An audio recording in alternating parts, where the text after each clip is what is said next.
नमस्कार, खबर विशेष में आप सभी का स्वागत है। आपके साथ मैं हूं नूरी कायनात।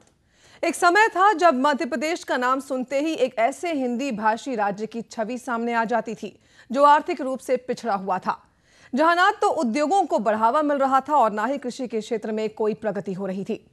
यहां तक कि देश के पिछड़े राज्यों में इसकी गिनती होती थी और इसे बीमारू राज्य का दर्जा दे दिया गया। लेकिन पिछले कुछ सालों में इस प्रदेश की छवि तेजी से बदली है। सूबे के मुखिया शिवराज सिंह की दूरदर्शी सोच के चलते आज मध्य प्रदेश तेजी से विकास के पथ पर अग्रसर है और आज इस प्रदेश की विकास दर देश के बड़े राज्यों में सबसे ज्यादा हो गई है। खास पेशकश में बात अव्वल शिवराज की।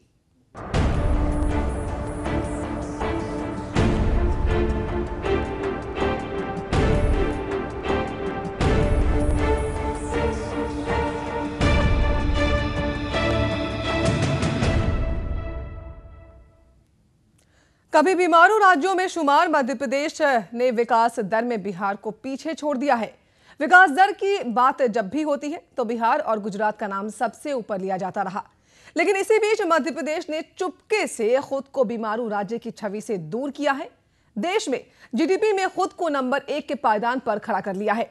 हालांकि इसी बीच कांग्रेस विकास दर की बजाय मानव सूचकांक का हवाला देकर मध्य प्रदेश के विकास को लेकर सवाल उठा रही है।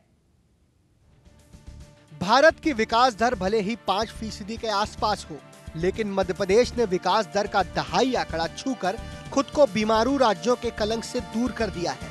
मध्य प्रदेश की बात करें तो उसने बिहार को पछाड़ते हुए 2012-13 में 10.02% की विकास दर हासिल की है। कृषि विकास दर के मामले में भी और जो सामान्य विकास दर उसमें भी पांडिचेरी को छोड़ के, पांडिचेरी बहुत छोटा राज्य है, मध्य प्रदेश नंबर 1 है। और ये बहुत बड़ी घटना है कि आप 19% के विकास दर के ऊपर फिर लगभग 15% का विकास कर लो, उसको मेंटेन करते हुए। ये शायद कभी नहीं हुआ और इसके लिए मैं मध्य प्रदेश की जनता को बधाई देना चाहता हूँ। मध्य प्रदेश की बीजेपी शासित सरकार ने अपने प्रतिद्वंदी बिहार की नीतीश सरकार को नंबर 1 की पोजीशन से धकेलते हुए खुद को नंबर 1 के पायदान पर ला दिया है। 2012-13 के नए सकल घरेलू उत्पाद के आंकड़े सेंट्रल स्टैटिस्टिकल ऑर्गेनाइजेशन ने जारी किए हैं, जिसमें दिखाया गया है कि बड़े राज्यों में बिहार की जीडीपी गिरी है, जो कि 13.26% से गिरकर कुल 9% के करीब रह गई है। हालांकि मध्य प्रदेश की जीडीपी में भी पिछले साल के मुकाबले गिरावट दर्ज की गई है। 2011-12 में मध्य प्रदेश की जीडीपी 11.81 थी, वहीं इस साल ये 10.02% रही।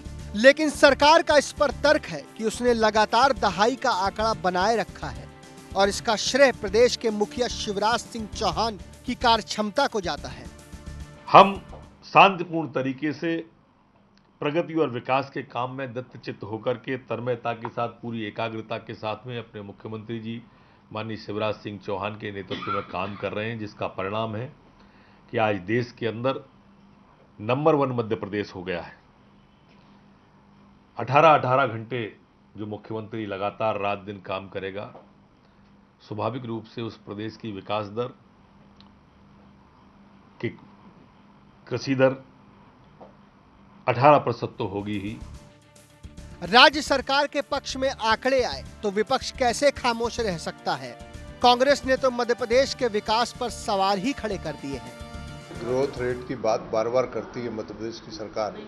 सारी ग्रोथ रेट मध्य प्रदेश में कागजों के ऊपर तैयार होकर केंद्र सरकार को दी जाती है और उसी के आधार पर केंद्र सरकार इनको भेज देती है कि मध्य प्रदेश में इतनी ग्रोथ रेट बढ़ी है। लेकिन एक्चुअल में देखा जाए तो मध्य प्रदेश में लोगों को रोजगार नहीं मिल रहा है और आज गरीबी सबसे ज़्यादा मध्य प्रदेश के अंदर त्राहिमाम मध्य प्रदेश के अंदर हो रहा है, लेकिन उसकी तरफ कोई ध्यान नहीं जा रहा। सिर्फ आंकड़ेबाजी और घोषणा के अलावा ये सरकार कोई दूसरा काम नहीं कर रही है। हालांकि एमपी जीडीपी की इस दौड़ में हमेशा से ही लयबद्ध रहा है। 2008-2009 में राज्य की जीडीपी 12.47% रही। 2009-2010 में ये 9.88% रही, जबकि 2010-11 में जीडीपी गोता लगाकर 7.13% रह गई।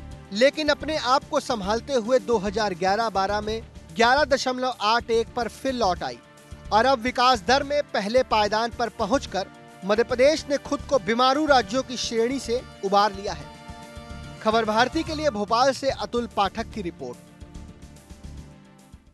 तो आखिरकार मध्य प्रदेश ने नंबर 1 का पायदान हासिल कर लिया है। विकास दर में इजाफे को लेकर ये पायदान हासिल किया है। बिहार को पछाड़ दिया है एमपी ने। इस चर्चा करने के लिए हमारे साथ भोपाल से डॉक्टर दीपक विजयवर्गीय, जो कि प्रवक्ता है मध्य प्रदेश बीजेपी के, वो हमारे साथ जुड़ गए हैं। और साथ ही साथ जबलपुर से राजपाल सिंह, जो कि कांग्रेस नेता हैं, वो भी हमारे साथ जुड़ गए हैं। सबसे पहले आना चाहूंगी दीपक साहब, आपके पास बहुत बहुत स्वागत है आपका खबर भारती पर। जी, मुबारकबाद देना चाहेंगे दीपक साहब आपको कि नंबर 1 का पायदान हासिल कर लिया है मध्य प्रदेश सरकार ने, बिहार को पछाड़ दिया है। धन्यवाद। ये मध्य प्रदेश की जनता के विकास के प्रति हमारी प्रतिबद्धता है जी। जो एक तरह से सर्टिफिकेशन है केंद्र की तरफ से, केंद्रीय सांख्यिकी विभाग की तरफ से, कि पिछले 9 वर्षों में जिस सुशासन और विकास के दावे के साथ हम सरकार में आए थे, हमने मध्य प्रदेश की जनता को करके दिखाया है। जी, लेकिन दीपक साहब, सवाल खड़े कर रही है कांग्रेस ने कई तरह के सवाल खड़े किए हैं इस विकास दर को लेकर। देखिए, कांग्रेस पार्टी की जो स्थिति है वो खिसियानी बिल्ली और खंबा नोचे जैसी है। ये जो आंकड़े हैं ये भारतीय जनता पार्टी ने नहीं दिए हैं, ये मध्य प्रदेश सरकार ने नहीं दिए हैं, ये देश भर की सरकारों के आंकड़े हैं, जिसमें कांग्रेस की 8-9 सरकारों के आंकड़े भी शामिल हैं, पांडिचेरी के भी आंकड़े शामिल हैं, और केंद्रीय सांख्यिकीय संगठन ने ये आंकड़ों के आधार पर विकास की दर और विकास की स्थिति के बारे में ये प्रतिवेदन दिया है। और उसमें जैसा पिछली बार मध्य प्रदेश दूसरे नंबर पे था, दूसरे नंबर पे था, इस बार मध्य प्रदेश प्रथम नंबर पे रहा है। और पिछले 5-6 सालों में लगातार, जैसा आपने भी बताया कि 8, 9, 10, 11 के आसपास हर साल जीडीपी बनाए रखना, इतनी ग्रोथ रेट बनाए रखना, जी बिल्कुल वाकई काबिले तारीफ है दीपक साहब। जीडीपी मेंटेन रखना, 10 का आंकड़ा छू लिया है और मेंटेन भी किया है लगातार 2 साल। हमारे साथ इस वक्त जयंती लाल भंडारी, जो कि अर्थशास्त्री हैं, वो भी हमारे साथ जुड़ गए हैं। जयंती जी, बहुत बहुत स्वागत है आपका खबर भारती पर। जी बोलिए। जी जयंती जी, सबसे पहले तो आपसे समझना चाहेंगे, विकास दर की हम बात कर रहे हैं, मध्य प्रदेश ने बिहार को पछाड़ दिया है, 10 का आंकड़ा पार कर लिया है और पहले पायदान पर पहुंच गया है एमपी। वास्तव में मध्य प्रदेश की जीडीपी बढ़ने का कारण जी ये है कि मध्य प्रदेश का सर्विस सेक्टर बहुत तेजी से बढ़ रहा है जी। और एक लेमेन की भाषा में यदि हम बात करें तो जीडीपी के अंदर 3 बातें शामिल होती हैं।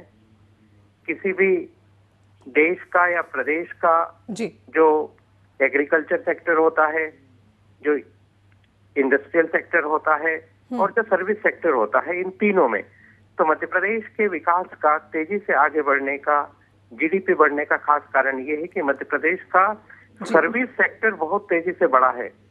जिस तरह से देश में भी सर्विस सेक्टर बढ़ा है, वैसे ही मध्य प्रदेश में सर्विस सेक्टर बढ़ा है और दूसरे प्रदेशों की तुलना में सर्विस सेक्टर का योगदान मध्य प्रदेश की जीडीपी में सबसे तेज गति से बढ़ा है।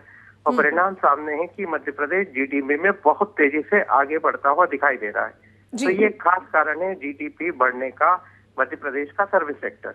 जी, जयंती जी, आपसे एक चीज और समझना चाहेंगे। कांग्रेस आरोप लगा रही है, कांग्रेस का ये कहना है कि जो विकास दर में वृद्धि हुई है, लेकिन फिर भी मध्य प्रदेश की जनता को रोजगार नहीं मिल रहा है, रोटी के लाले पड़े हुए हैं जनता को। तो आप समझना चाहेंगे, अगर हम प्रति व्यक्ति आय की बात करते हैं जयंती जी, तो कितना बड़ा रोल होता है प्रति व्यक्ति आय का जीडीपी में? प्रति व्यक्ति आय का जो संबंध है जी, वो ये है कि जितनी प्रदेश की कुल आय होती है जी, कुल जीडीपी होती है, उसका जो एवरेज होता है प्रदेश की जनसंख्या के आधार पे जो एवरेज होता है, तो वो प्रति व्यक्ति आय बढ़ती हुई दिखती है। जीडीपी बढ़ रही है जी, लगातार बढ़ती जा रही है, तो प्रति व्यक्ति आय भी बढ़ती जा रही है। लेकिन प्रति व्यक्ति आय, पर कैपिटा इनकम बढ़ने का मतलब ये नहीं है कि हर एक व्यक्ति बहुत खुश हो रहा है।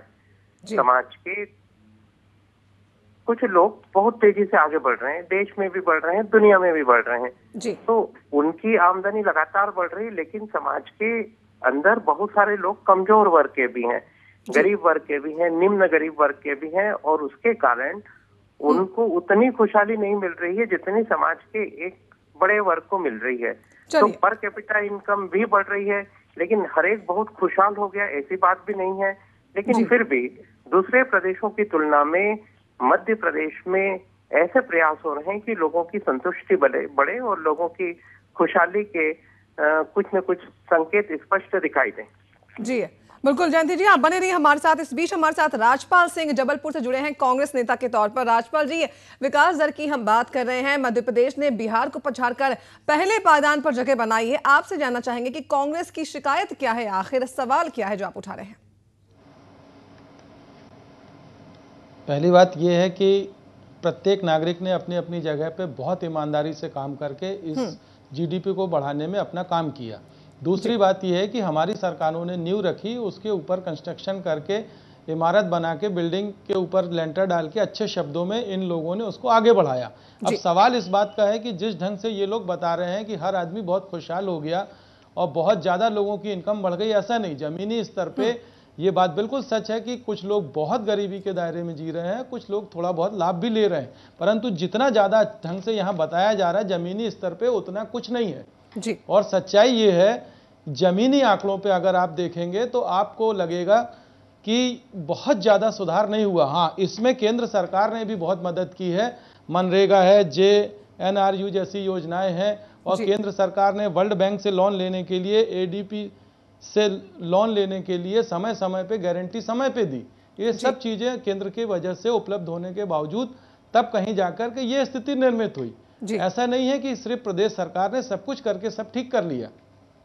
तो मैं यानी कि आप पूरा का पूरा श्रेय राज्य सरकार को नहीं दे रहे हैं। राजपाल जी एक और बात कहना चाहूंगी आपसे कि मानक अग्रवाल जो कि कांग्रेस प्रवक्ता है मध्य प्रदेश के, उन्होंने ये कहा कि राज्य सरकार रिपोर्ट बनाकर केंद्र सरकार को भेजती है और उस पर ही ये तय कर दिया जाता है कि जीडीपी कितनी है। जी इस पर प्रतिक्रिया लेना चाहूंगी, इसको समझना चाहूंगी कि आखिर कहना क्या चाह रहे थे मानक अग्रवाल। मानक अग्रवाल जी ये कह रहे थे कि जमीनी हकीकत कुछ है, आंकड़ों की बाजीगरी कुछ और है। और सच्चाई ये है कि जरूर थोड़ी बहुत इनकम राजपाल जी, अगर आंकड़े कुछ और कहते हैं, जमीनी हकीकत कुछ और कहती है, तो केंद्र सरकार के पास भी तो पावर है। केंद्र सरकार मॉनिटरिंग कर सकती है कि जो आंकड़े पेश किए गए हैं वो कितने सच्चे हैं। अब ये तो समय आने पे हो सकता है, आवश्यकता पड़ी तो की जाएगी। और ये बिल्कुल सच बात है कि पिछले वर्ष से बल्कि जीडीपी कुछ कम हुई है जी, 11.8%। लेकिन अपने आप में बहुत बड़ी बात है राजपाल जी कि मेंटेन किया है, राज्य सरकार ने मेंटेन किया है आंकड़ों को। विकास दर को मेंटेन करने में भी मेहनत लगती है। आप सभी मेहमान हमारे साथ बने रहिए। राजपाल जी आप भी, दीपक विजयवर्गीय जी आप बने रहिए, जयंती लाल भंडारी जी आप भी हमारे साथ बनी रहिए। चर्चा को हम आगे बढ़ाएंगे और जानने की कोशिश करेंगे कि आखिर कहाँ चूक हो गई है, कांग्रेस की नाराजगी किस बात को लेकर है। तो वहीं बीजेपी की जो जीत है, जिसे बीजेपी जीत बता रही है पहले पायदान पर आकर, वो जीत वाकई कितनी सच्ची है। रुकना छोटे से ब्रेक के लिए, फौरन हाजिर होंगे।